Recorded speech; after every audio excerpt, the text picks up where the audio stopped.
Depuis 2 ans, le bruit des balles et des obus ne résonne plus dans les montagnes du Kurdistan irakien. Est-ce la paix? Oui, sans doute aujourd'hui. Mais pour combien de temps? Cette paix est faite d'arrière-pensées et de méfiance. Les dirigeants de Bagdad ont trop souvent fait aux Kurdes des promesses qu'ils n'ont pas tenues. Le gouvernement actuel du général El-Bakr, après avoir, comme ses prédécesseurs, échoué dans sa tentative d'écraser la révolte kurde, a décidé de signer une paix qui se concrétise par les accords du 11 mars 1970.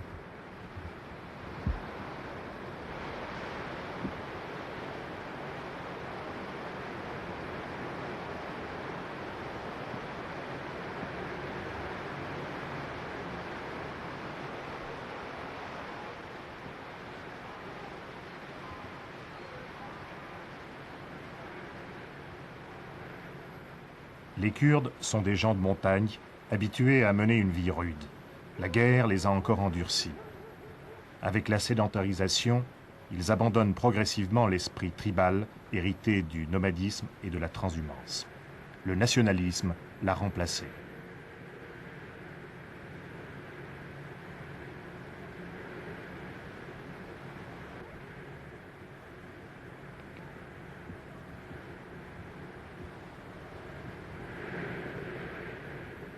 Derbent est un village des montagnes kurdes, comme il y en a des centaines d'autres.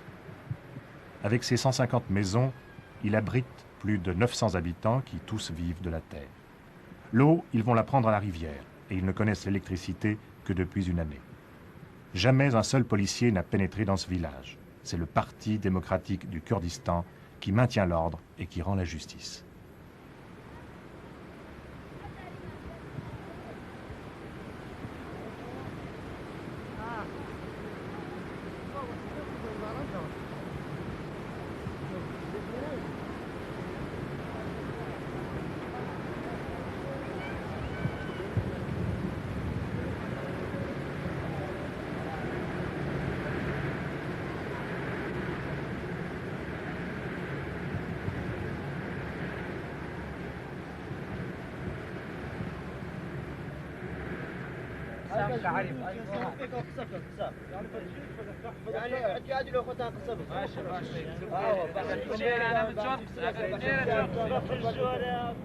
C'est le parti aussi qui prépare et organise la fête nationale, celle d'une nation qui n'a jamais pu disposer d'elle-même, celle d'un peuple qui se bat depuis 2500 ans pour défendre ses droits.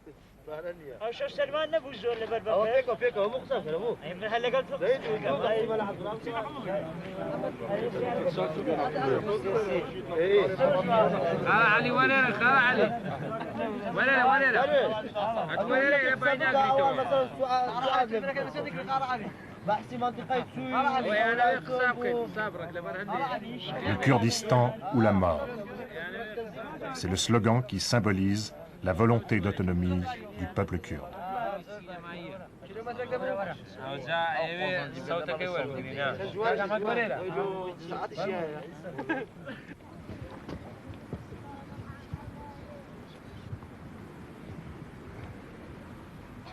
Dans ce village, tous les hommes sont des peshmerga, c'est-à-dire des partisans du général Barzani. Chacun dispose d'un fusil qu'il porte toujours avec lui. Et il reçoit, chaque mois, une solde équivalente à 60 francs suisses.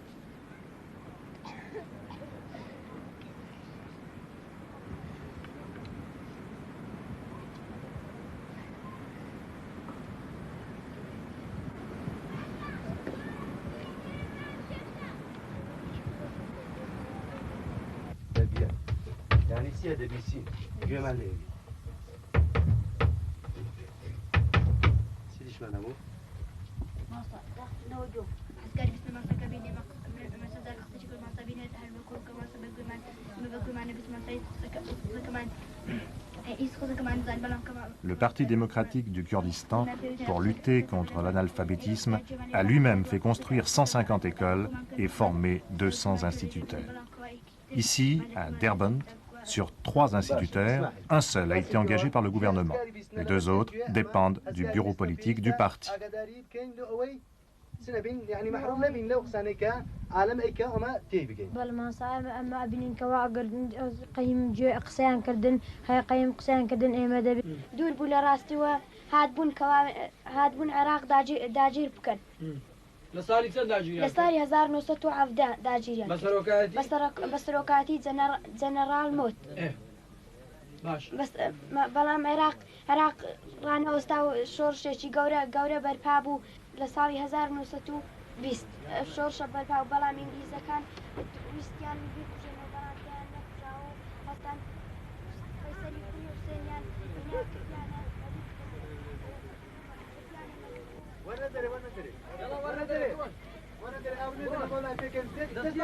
Selon l'esprit des accords du 11 mars 1970, le gouvernement a créé 400 écoles nouvelles au Kurdistan et a remis en ordre les anciennes. Ainsi, maintenant, 1 millier d'écoles reçoivent les enfants kurdes à qui l'on enseigne désormais le kurde et l'arabe.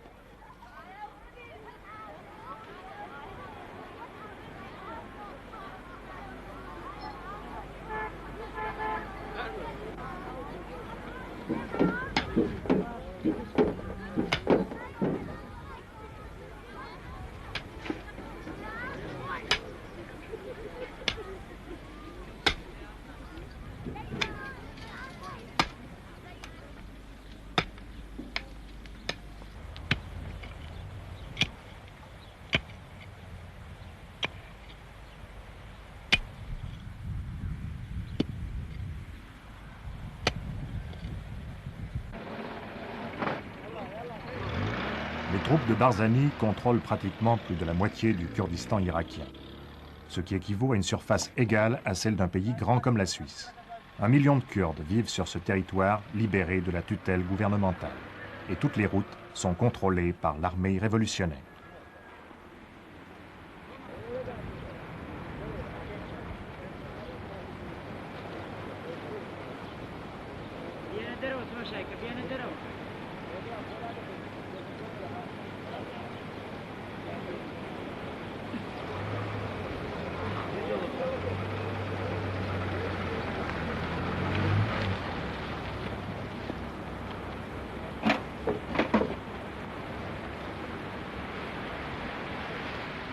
De l'autre côté de la rivière, c'est Nauperdam, le quartier général du bureau politique du Parti démocratique du Kurdistan, centre nerveux de la révolution kurde. Une révolution qui est loin de sombrer dans la bureaucratie.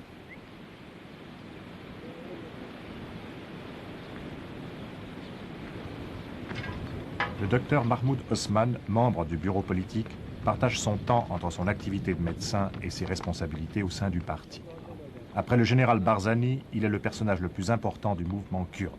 Il est âgé de 34 ans. Vous parlez de la révolution kurde, mais n'est-ce pas en réalité plutôt une lutte de libération pour obtenir l'autonomie? Je crois que la révolution kurde, en outre d'être une lutte pour la libération, pour avoir l'autonomie, et là, le contenu social, c'est-à-dire elle travaille en outre des affaires politiques pour la libération, pour avoir l'autonomie, les droits politiques et humanitaires. Elle travaille aussi pour avoir la réforme agraire totale au Kurdistan, pour avoir l'émancipation des femmes kurdes, et puis pour résoudre les problèmes sociaux, pour faire progresser le peuple kurde, pour combattre l'analphabétisme, pour combattre les maladies, pour changer totalement la situation politique et sociale du peuple kurde et des citoyens du Kurdistan, c'est-à-dire des Kurdes et des autres minorités. Voilà pourquoi elle est une révolution, parce qu'elle ne se limite pas seulement aux affaires politiques, mais aux affaires sociales aussi. Mais actuellement, vous contrôlez toute une région qui est importante, presque aussi importante d'ailleurs que le territoire de la Suisse. Dans cette région, puisque cette région est dirigée par un parti démocratique kurde, est-ce qu'il y a des élections? Est-ce que les responsables sont élus par le peuple? Nous avons de responsables de partis, ils étaient élus par le congrès de parti. Et le congrès aussi, il est élu par tous les membres de parti, qui est à peu près 40 000 membres. Bien sûr, les membres, ils viennent du peuple, mais il n'y a pas d'élection générale. Il y a quelques élections pour les responsables des municipalités des régions, mais il n'y a pas d'élection générale parce que c'est une partie d'Irak. Et en Irak, il n'y a pas d'élection générale. Pour nous, c'est très difficile de faire l'élection. Si on va faire ça, on va être accusé d'être séparatiste ou d'avoir l'indépendance ou quoi. Voilà pourquoi, quand il y a la paix, quand il y a l'accord, il faut garder la coordination entre les choses dans notre région et les choses dans la région du gouvernement. Et pour nous, ce n'est pas possible de faire l'élection maintenant, mais c'est dans le programme de notre parti. Nous croyons que le meilleur moyen pour gouverner le peuple est de faire l'élection, de voir les représentants du peuple au niveau d'Irak en général, au niveau du Kurdistan aussi, et d'avoir une démocratie, une vraie démocratie. Et nous croyons que la majorité du peuple irakien, la plus grande majorité, arabes et kurdes, sont pour ça, ne sont pas contre. Et nous espérons qu'un jour en Irak, ça ira réussir. Mais ce qui est tout de même frappant, c'est quand on interroge quelques peshmergas qu'on a pu rencontrer, c'est qu'on parle d'abord de Barzani et le parti vient ensuite. Enfin. Bien sûr, vous savez, Barzani, c'est un symbole de la nationalité kurde. Le président du parti, le chef, un commandant en chef de l'armée. Historiquement, il est devenu un symbole du peuple kurde. Il est comme le père du peuple kurde, il est comme le leader aussi. Depuis 45 ans, il lutte pour le peuple. Bien sûr, il a une place spéciale chez tous les Kurdes. Voilà pourquoi il parle. C'est naturel que tous les peuples dans le monde, ils parlent des leaders, surtout les leaders historiques, pas les leaders ordinaires, n'est-ce pas? Et c'est quelque chose de normal. Il parle de Barzani aussi, de Barzani et de parti aussi. C'est quelque chose, je crois, que très naturel. Aujourd'hui, la question, bien sûr, qu'on peut se poser après ce que vous nous avez dit, c'est de savoir comment voyez-vous l'avenir? Je crois que l'avenir dépendrait des relations entre nous et le gouvernement irakien. Il y a l'accord de 11 mars, qui est quelque chose de très bien, parce qu'il a accordé, enfin, il a reconnu l'autonomie pour le peuple kurde dans le cadre de la République irakienne. Il y a aussi des droits culturels, politiques, administratifs, tout ça dedans. Et si l'accord est appliqué, sincèrement, si le gouvernement est objectif, et les pourparlers entre nous et le gouvernement seront très objectifs, et on va appliquer l'accord, c'est avec bonne foi.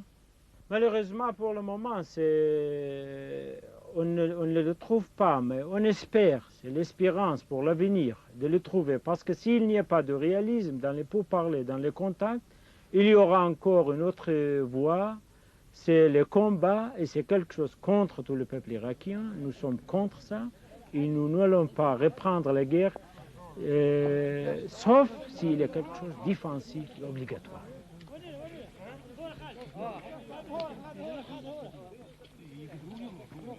استعد استريح استعد استريح استعد وش قلت بولا راس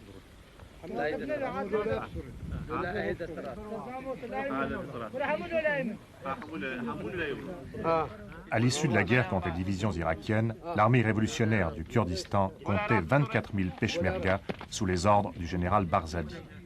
Depuis les accords de paix, 6 000 partisans ont été convertis en gardes-frontières de l'armée régulière irakienne. Ils en portent l'uniforme et reçoivent une solde mensuelle équivalente à 170 francs suisses.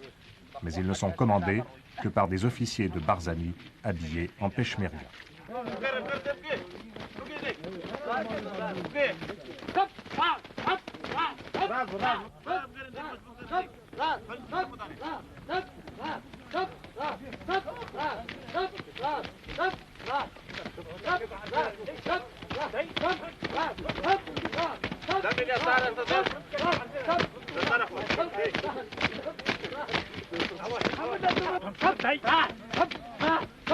Ici, près de la frontière iranienne, nous sommes dans le camp de la 10e région des gardes frontières. Jamais un officier de l'armée irakienne n'a mis les pieds ici.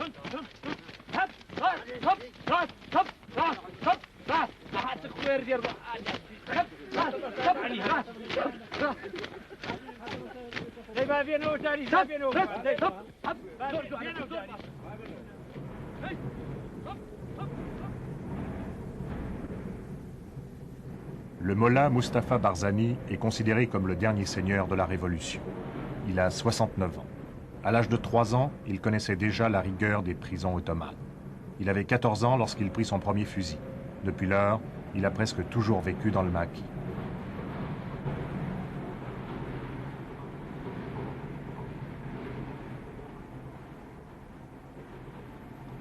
Son nid d'aigle, protégé par 7000 guérilleros et par des batteries de DCA, n'est accessible que par un petit sentier de montagne.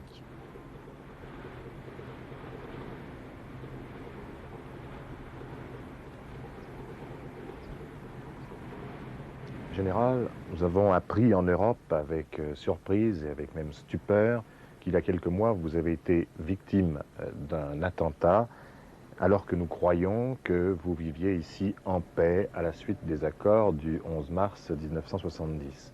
Alors, quelle est la situation aujourd'hui? يعني أوانا خائنا خيانة كردوها لا شعب كرد ولا شعب عرب يعني سياستك زور غلط يعني هي نبو عرب راسا نبو كردش راسا يعني خويا إنساني مزر وكو أوانا ليرة ظالم وغدار وتعدى على سرهم وكسكن أواناش نقضي اتفاقي آزاريان بو شتانا زور جاريان كدنا أو هر أوا بزور جاريان بلام إما تحمل ما كله برخاتري شعب العراق عام بو خاطري كرد وعرب إما يعني تحمل ما كردو وكو أوان كخيانة يعني كل إما خيانة منك.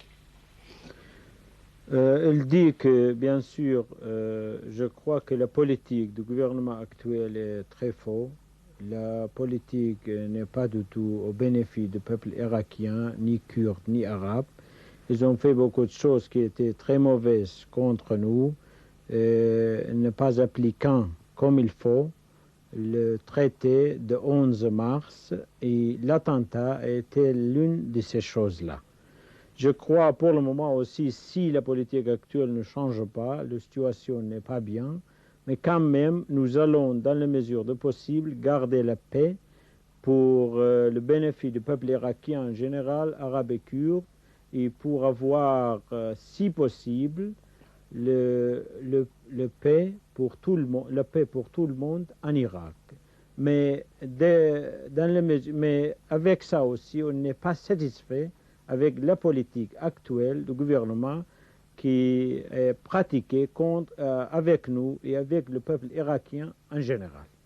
Est-ce qu'à la suite alors des accords, certaines revendications du peuple kurde ont été satisfaites? Dans les آية لباج اتفاقي كهندك لمطالب كرد جبت جكرا و بيرازيبون يعني.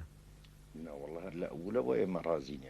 Il dit que dans l'ensemble, on n'est pas satisfait avec la situation. Probablement 50% des choses ont été appliquées, mais les choses importantes, c'est-à-dire les autres 50 qui sont plus importantes, ne sont pas encore appliquées. Et je crois qu'ils ont appliqué les choses qu'ils voulaient. Et voilà pourquoi on n'est pas tout à fait satisfait avec l'application de l'accord en général. Il serait intéressant alors justement de connaître quelles sont les revendications du peuple kurde qui ne sont pas respectées actuellement. Le général dit qu'ils ont par exemple tenté d'arabiser quelques régions kurdes, et puis aussi ils ont fait quelques combats, quelques accrochages locaux comme dans la région de Barzan, des autres régions. Et dans l'ensemble, il y a d'autres points ne sont pas encore appliqués, et je crois qu'ils ne sont pas capables de diriger le pays ensemble. Mais alors, d'où sont venues les armes même importante, dont disposent les forces du général.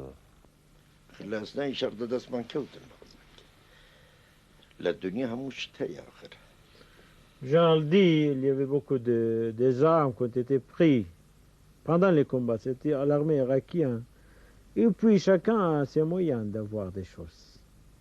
Vous n'êtes pas très précis, là.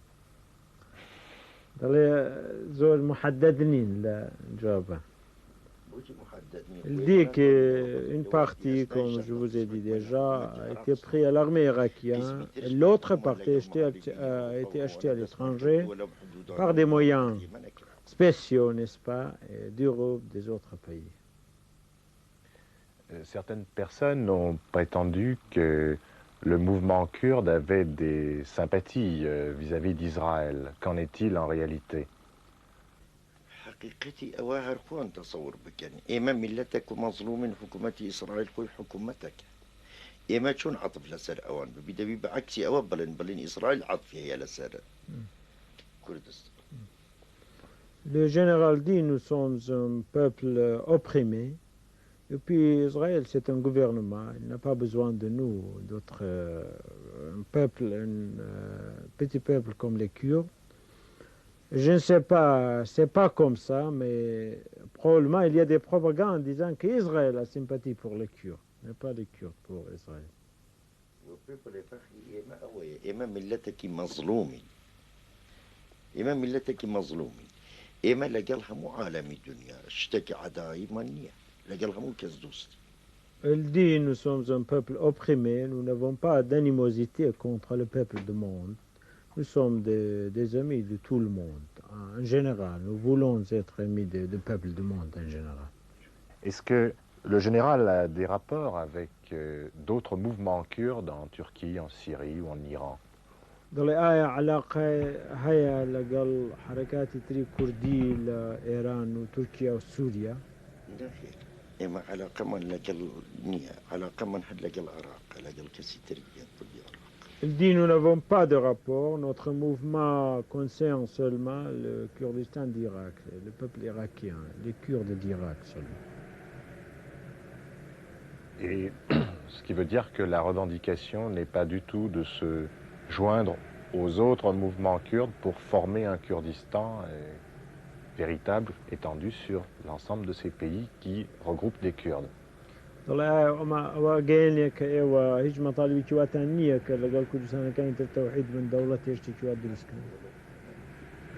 n'y a pas de revendication comme ça. C'est l'autonomie au sein de l'Irak. تنهى autonomie لنا العراق. C'est ça.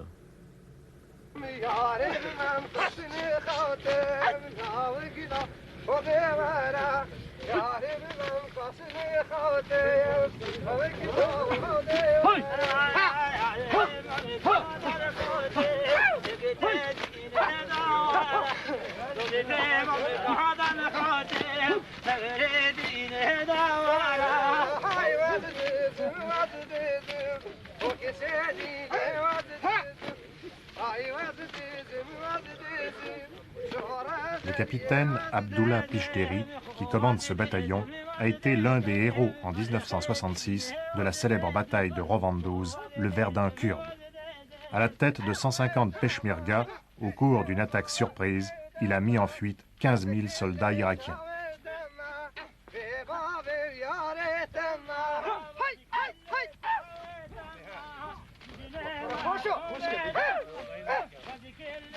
La confiance relative que les Kurdes accordent à cette drôle de paix du Kurdistan est symbolisée par le fait que Barzani conserve toujours 17 000 partisans sur pied de guerre. Aujourd'hui, la paix au Kurdistan irakien ne semble pouvoir être garantie que par la force militaire des partisans kurdes, force qui incarne la détermination de ce peuple à conquérir pleinement son autonomie.